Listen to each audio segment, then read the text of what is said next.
High viewers, جیسے کہ آپ کو معلوم ہے محرم کا جو عشرہ ہے، جو امام حسین علیہ الصلوۃ والسلام کا جو واقعہ کربلا ہے اس کی یاد منایا جاتا ہے۔ اس کے بس آخری 1-2 دن رہ گئے ہیں۔ میں نے سوچا اس کے حوالے سے ایک چھوٹا سا پروگرام کر دوں۔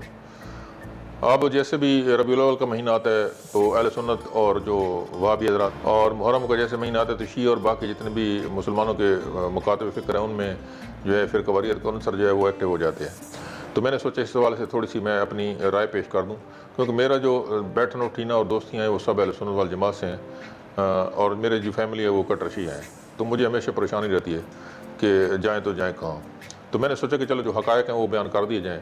چلو اگر 10 دوستوں میں سے 9 ناراض ہو جاتے ہیں اور ایک کی بھی بات سمجھ میں آ جاتی ہے تو ویل اینڈ گڈ، اور فیملی ممبر بھی اگر 10 میں سے 9 ناراض ہوتے ہیں اور ایک کی سمجھ میں بات آ جاتی ہے تو دیٹس ویل اینڈ گڈ۔ تو بھائی میں اس سلسلے میں گزارش کروں گا، یہ فرقہ واریت شیعہ سنیوں کے درمیان ہے، خاص طور پر محرم میں جو یہ ابھر کے سامنے آ جاتی ہے، اس میں دونوں تھڑکے ہوئے ہیں۔ وہ کیسے ہوا؟ ایسے کہ جو اہل سنت والجماعت ہیں وہ اپنے عقیدے کو فراموش کر بیٹھتے ہیں یہاں پہ، اور جو اہل تشیع ہیں وہ اپنے دعوے کو فراموش کر بیٹھتے ہیں۔ اہل سنت کا عقیدہ کیا ہے کہ انبیاء کے علاوہ کوئی بھی، چاہے وہ اہل بیت میں سے ہوں، چاہے صحابہ کرام میں سے ہوں، چاہے وہ امہات المومنین میں سے ہوں، کوئی بھی معصوم عن الخطا نہیں ہے۔ جب معصوم عن الخطا نہیں ہے تو اس کا مطلب ہے غلطی کا امکان ہے۔ اور جو شیعہ ہیں وہ سمجھتے ہیں کہ وہ کہتے ہیں کہ ہم جی مولا علی کے نقش قدم پہ چل رہے ہیں، اور اپنے آپ کو شیعہ علی کہتے ہیں، اور بالکل ان کو مولا آقا سمجھتے ہیں کہ بس جیسا انہوں نے کیا ویسا ہم نے کرنا ہے۔ تو بھائی اب جو پہلا جو فرقہ واریت جہاں سے شروع ہوتی ہے وہ ہے خلافت۔ جب آپ صلی اللہ علیہ وسلم کا وصال ہوا اور آپ کی جو اس کے بعد جو خلافت ٹیک اوور کی حضرت بکر صدیق نے، تو وہاں سے اختلاف شروع ہو جاتا ہے۔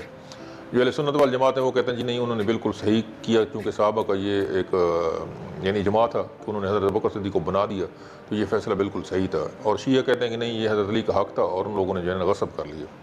تو اب میں ان دونوں چیزوں پہ ایک بحث کرنا چاہتا ہوں۔ یہ میری ایک مذہبی بحث نہیں ہے، میں اس کو دوسرے اینگل سے اس پہ بحث کر لیتے ہیں، کیونکہ میرا مقصد ہے کہ فرقہ واریت کا جو سسٹم ہے یہ تھوڑا سا کول ڈاؤن ہونا چاہیے۔ اچھا، اس میں یہ ہے کہ حضرت بکر کو خلیفہ جیسا کہ بنا دیا گیا، اور اہل سنت والجماعت کہتے ہیں کہ صحابہ کا اجماع تھا اور یہ فیصلہ اس لیے صحیح ہے، تو انہوں نے صحیح بنایا۔ تو جب ان کا عقیدہ ہے کہ بھائی انبیاء کے علاوہ کوئی معصوم عن الخطا نہیں ہے، تو پھر وہاں پہ غلطی کا امکان ہے۔ چلو دینی غلطی تو اس میں ہے ہی نہیں، اس میں تو رول رپی والی کوئی بات بھی نہیں، لیکن جو ایک پولیٹیکل جو ایک سسٹم تھا یا جو ایک سوشل سسٹم تھا اس میں کچھ تھوڑا اپ سیٹ ہو گیا۔ اور وہ اپ سیٹ کیسے ہوا؟ ایسے ہوا، خلافت میں چناؤ کے دوران حضرت علی سے کوئی مشورہ بھی نہیں لیا گیا، اور ان کو بطور ووٹر بھی آپ سمجھ لیں کہ ان کو نہیں بلایا گیا، بلکہ ان کو پتہ بھی بعد میں چلا کہ حضرت بکر کو خلیفہ بنا دیا گیا ہے۔ اور سب سے بڑی بات اپ سیٹ کا ثبوت یہ ہے کہ حضرت علی کو تو سبھی مانتے ہیں نا، سنی اور شیعہ دونوں مانتے ہیں، تو حضرت علی نے 6 مہینے بیعت نہیں کی حضرت بکر صدیق کی، یہ سب کو پتہ ہے، یہ کوئی چھپنے والی بات ہی نہیں ہے، یہ تو بالکل اوپن سیکرٹ ہے۔ تو اس کا مطلب ہے کہ there was some thing wrong. لیکن میں ایک دوسرے اینگل سے اس کو دیکھتا ہوں کہ بھائی حضرت علی کا اس پہ ریئیکشن کیا ہوا؟ چلو جو اپ سیٹ ہو گیا وہ تو ہو گیا، کیا جو ریئیکشن آج کل شیعہ دکھا رہے ہیں آج کل کے دور میں، یعنی وہ لعنت ملامت جو کرتے ہیں یا جو بھی برا بھلا کہتے ہیں، کیا حضرت علی نے ایسا کیا؟ حضرت بکر کو برا بھلا کہا، یا باقی خلفاء کو برا بھلا کہا، یا کوئی ایجیٹیشن کیا، یا گالی گلوچ دی، یا کوئی پروپیگنڈا کیا، یا کیا کیا؟ میں مانتا ہوں کہ بھائی چلو ان کے ساتھ ان کی حق غصب ہو گیا، حضرت فاطمہ سلام اللہ علیہ کے ساتھ ظلم ہو گیا، دروازہ گرایا گیا، سب کچھ کیا گیا، لیکن حضرت علی نے کوئی ایکشن لیا نہیں لیا، بلکہ انہوں نے جتنا بعد میں 6 مہینے تو انہوں نے بیعت نہیں کی، لیکن بعد میں جتنا بھی کوئی ان کا کمپرومائز ہو گیا جیسا بھی ہوگا، پورا کوآپریٹ کیا۔ حتیٰ کہ حضرت عثمان پہ جب حملہ ہوا تو امام حسن اور امام حسین کو ان کے دروازے پر ان کی حفاظت کے لیے بھیجا۔ اچھا، امہات المومنین کی طرف آ جائیں۔ اب وہ حضرت عائشہ صدیقہ ساری زندگی روتی رہیں، جنگ جمل میں ان کو کچھ لوگ لے تو گئے لیکن وہ ساری زندگی روتی رہیں کہ میرے سے غلطی ہو گئی ہے۔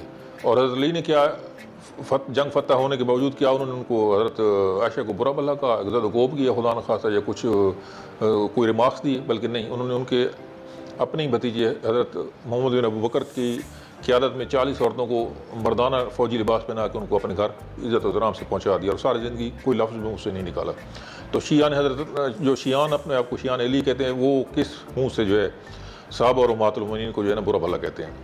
اب اگلے سٹیپ پہ آ جائیں، جہاں سنی پھر دوبارہ غلطی کرتے ہیں۔ وہ ایسے غلطی کرتے ہیں کہ حضرت علی نے اپنی خاطر، چاہے ان کا حق تھا ان کو نہیں دیا گیا، یا ان کے ساتھ جو سلوک کیا گیا، یا ان کو مشورہ نہیں کیا گیا، ووٹر کے حیثیت سے بھی نہیں بلایا گیا، 6 مہینوں نے بیعت بھی نہیں کی، سمجھو ناراض سے، لیکن انہوں نے تلوار نہیں اٹھائی، لیکن جن کے خلاف انہوں نے تلوار اٹھائی تو اس کا مطلب یہ تھا کہ وہ تلوار جو ہے اسلام کے حق میں اور اسلام کے جو مخالف حکومت تھیں ان اٹھائے گئے، لیکن حضرت علی کے مقابلے میں آپ ان کو لے کے حضرت علی کے برابر آ کے کھڑا کر دیتے ہیں کہ جی دونوں صحابی تھے اور ہم بیچ میں کچھ بول نہیں سکتے، حالانکہ قرآن نے کہا ہے کہ وَلَا تُلْبِسُوا الْحَقَّ بِالْبَاطِلِ، حق اور باطل کو ایک جیسا کبھی بھی نہ کہو، بری چیز کو ہاتھ سے روکو، ہاتھ سے نہیں روکتے، منہ سے برا کہو، منہ سے نہیں، کم سے کم دل سے برا کہو، ٹھیک ہے جی۔ اچھا پھر آ جاتے ہیں ایک اور عقیدے پہ۔ اب ایک اور اہل سنت کا عقیدہ ہے کہ سب کے سب صحابہ جو ہیں وہ چلو معصوم نہیں، لیکن سب کے سب عدول ہیں۔ اگر عدول ہیں، میرا سوال ہے ان سے کہ بھائی حضرت بکر کو جو پہلی جو پریشانی حکومت ٹیک اوور کرنے کے بعد ہیں، وہ ایک تو جھوٹے انبیاء کی تھیں اور دوسرے زکوٰۃ کے منکرین کی تھیں۔ تو زکوٰۃ سے جن لوگوں نے انکار کیا تھا، کیا وہ کوئی عیسائی تھے؟ زکوٰۃ عیسائی دیتے ہیں، یہ یہودی عیسائی زکوٰۃ دیتے ہیں، وہ مسلمان صحابہ ہی تھے جنہوں نے زکوٰۃ دینے سے انکار کر دیا تھا۔ تو پھر وہ غلطی کس کی تھی؟ غلطی ہو گئی نہیں صحابہ سے جنہوں نے زکوٰۃ دینے سے انکار کر دیا تھا، اور پھر ان صحابہ کو قتل بھی کر دیا گیا۔ خالد بن ولید نے تو ایک بہت مشہوری قتل کا واقعہ پورے فیملی کو اڑا دیا تھا۔ یہ ساری چیزیں آپ ٹھنڈے دل سے سوچیں، یعنی دونوں جو پارٹیاں نا، اہل تشیع اور اہل سنت، دونوں ہی اپنے اپنے جو ان کے عقائد یا ان کے دعوے ان سے ہٹے ہوئے ہیں، اس لیے فرقہ واریت کا جو بازار ہے یہ گرم ہے۔